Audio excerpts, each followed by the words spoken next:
Olá pessoal, sou o professor Cristiano Pires, professor de prótese fixa. Estou aqui para conversar um pouquinho sobre sistemas cerâmicos com vocês. Vamos lá então. Vou falar um pouquinho sobre os processamentos de sistemas cerâmicos que a gente utiliza atualmente. Então, a gente vai ter um processamento feito através da condensação e sinterização. Tem o processo de cera perdida, o processo de injeção e o processo CAD/CAM. Tá? Vou falar sobre cada um deles e vou dar um exemplo de algumas cerâmicas que a gente mais utiliza um desses tipos de processo. Tá? As cerâmicas mais utilizadas hoje em dia, ou até hoje em dia, que se fala muito, são as porcelanas feitas através do feldspato. O feldspato é um sistema cerâmico que é obtido principalmente através do processo de condensação e sinterização. Ela é uma cerâmica de cobertura, ela vai ser a cerâmica responsável por dar as características mais bonitas, as características que a gente chama de propriedades ópticas, que são inerentes à estrutura vítrea, e elas estão presentes nessa cerâmica, e é utilizada muito em metalocerâmicas e também em coberturas de cerâmicas convencionais, cerâmicas de zircônia que necessitam de cobertura, cerâmicas com infraestrutura de silicato que necessitam de cobertura. Então, hoje em dia a gente não utiliza muito essa cerâmica como uma cerâmica para facetas convencionais, porque ela é muito friável, ela tem ali em torno de 55 a 85 megapascal de resistência à compressão, então ela fratura com muita facilidade.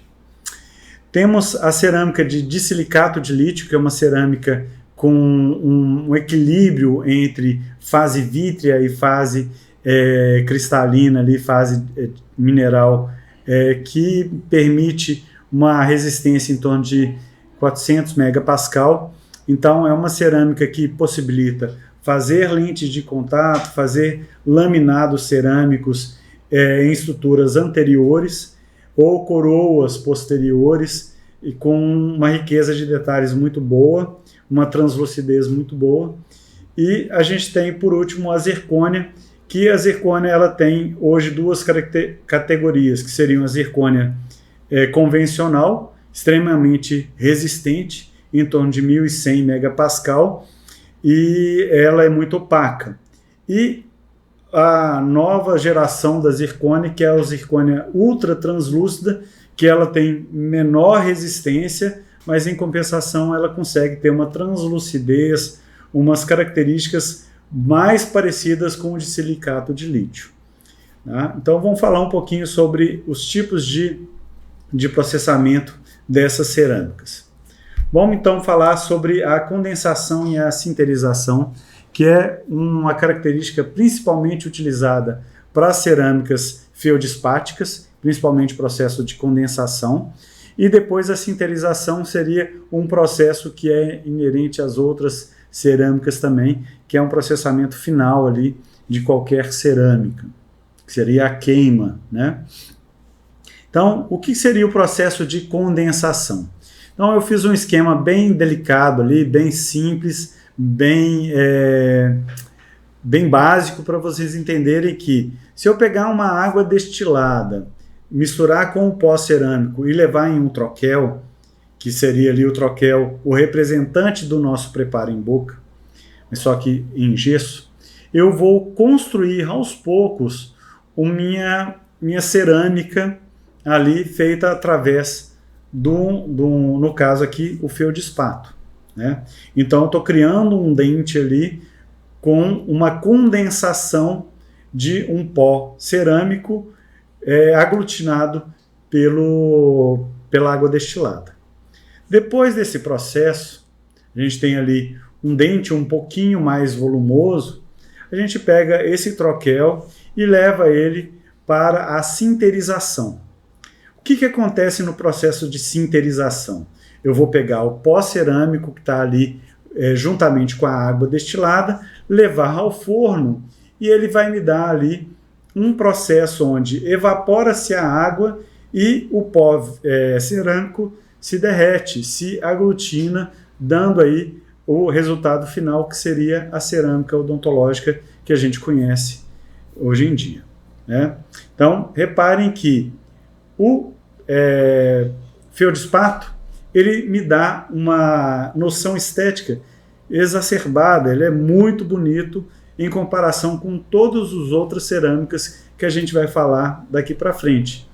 Em compensação, ela é uma das cerâmicas mais frágeis, então um corpo somente de feldspato ele tem mais risco, ele precisa ser apoiado em alguma coisa. Então por isso a gente precisa criar corpos ali que seriam ou de metal ou de uma outra cerâmica reforçada e aplicar essa cerâmica através desse processo de condensação e sinterização. O outro processo que eu vou falar com vocês é o processo de injeção.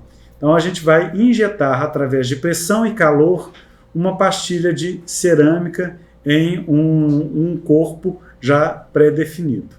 Então eu vou utilizar aqui um disilicato de lítio, né?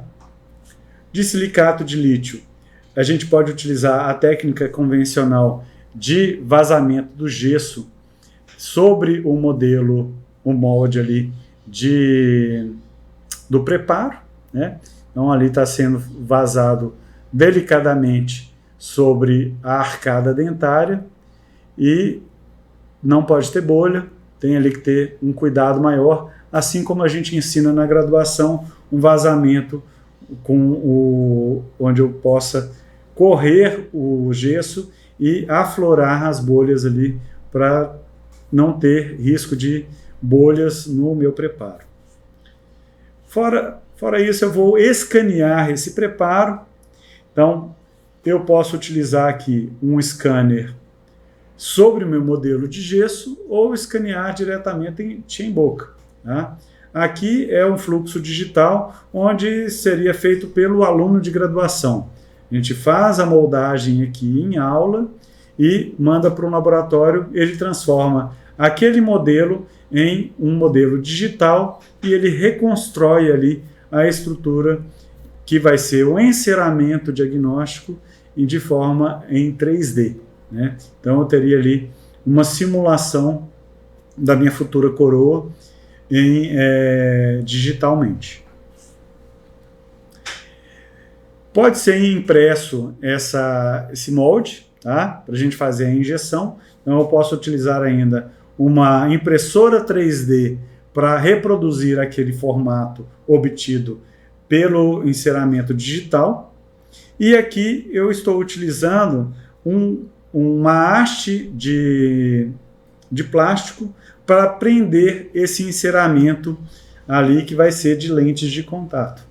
Então ali eu tenho um corpo feito de ceras e o enceramento ali preso nesse corpo, e eu vou verter dentro dessa estrutura um revestimento que é muito parecido com o gesso, mas ele tem uma resistência maior aí, principalmente ao calor.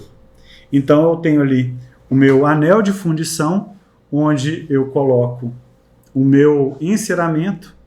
Esse enceramento, então, vai ser levado dessa forma ao forno e ele vai perder essa cera. Então esse processo acaba sendo chamado de processo de cera perdida.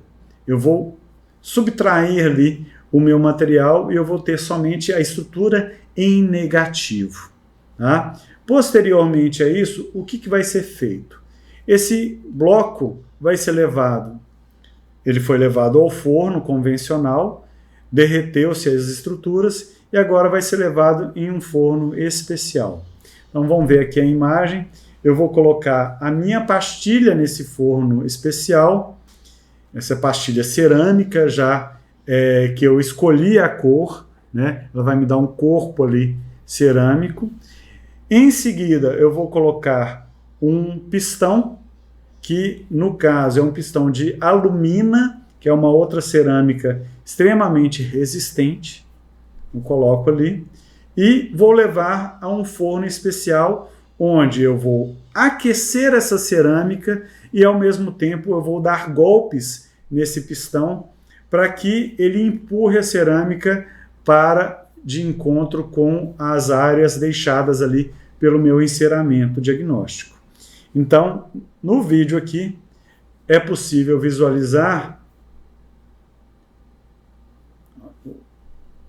sendo preparado no forno convencional para que a cerâmica derreta, a cera derreta.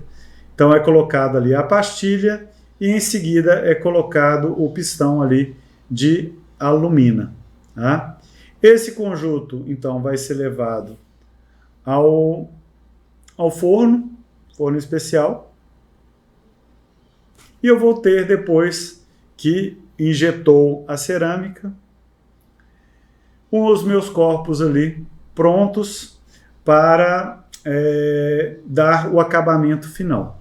Então aqui a gente vê essa flor aí, cada pétala dessa flor, na verdade, é uma cerâmica de uma lente de contato aí que vai ser utilizada.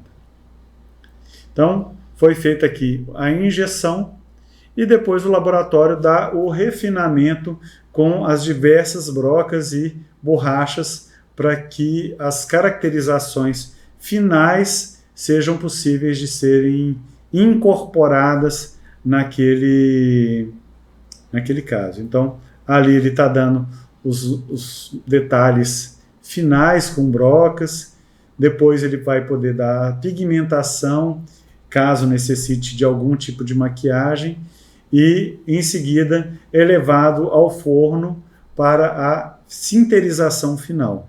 Sinterização é aquela última queima, onde a gente vai ter o corpo da cerâmica pronto para ser levado em boca. Então, esse processo de injeção, ele requer aí a prévia preparo do meu corpo ali, através do processo de cera perdida. Então, aí a gente tem o caso concluído com o processo de injeção. Tá? O último caso, então, é o processo CAD/CAM, ou desenhado pelo computador e executado pelo computador. É uma sigla aí para o desenho e para a manufatura da minha cerâmica final. Então aqui a gente vai utilizar a cerâmica de zircônia. Aqui o cadista ele está desenhando como é que vai ficar a futura, no caso aqui, uma prótese protocolo. Então a prótese protocolo é uma prótese feita totalmente em cerâmica de zircônia. Ela vai ser sustentada por 4, 5, 6 implantes na boca do paciente, como se fosse uma prótese total fixa na boca do paciente. Tá? Então, essa cerâmica, como ela é muito resistente, a gente consegue fazer esse processo, a prótese inteira, com um corpo único ali sendo desenvolvido. Então, inicialmente, a zircônia ela é macia, tá? Ela está num processo chamado de pré-sinterização, então ela está mais macia do que o normal, tá? Feito o desenho ali dessa estrutura. Se obtém, então, o desenho completo, né? A estrutura completa. Aqui ainda é passível de ser feito alguns retoques, e depois disso é levado para o processo de sinterização, semelhante ao processo dos outros, né? Que é levado ao forno. Essa cerâmica ela vai ter ali a maturação final dela. Tá? Então, essas cerâmicas de zircônia atualmente já é possível fazer caracterização de gengiva e caracterização de dentes de forma separada, e a gente tem um caso clínico aqui para fazer essa demonstração, onde é uma futura prótese protocolo em cima, ali os implantes na arcada superior. Aqui a prótese já instalada, percebam a qualidade dessa cerâmica, onde a gengiva está simulando realmente a gengiva do paciente e as estruturas dentárias ali. Tudo isso é um corpo único, feito através de uma única peça de zircônia. Tá? Aqui, para a gente visualizar a prótese como um todo. Tá? E hoje em dia a gente pode fazer essas maravilhas aí com esses sistemas cerâmicos extremamente resistentes. Tá? Então, queria agradecer a vocês, espero que vocês tenham entendido o processo de hoje. Fiquem com Deus, até a próxima. Essa foi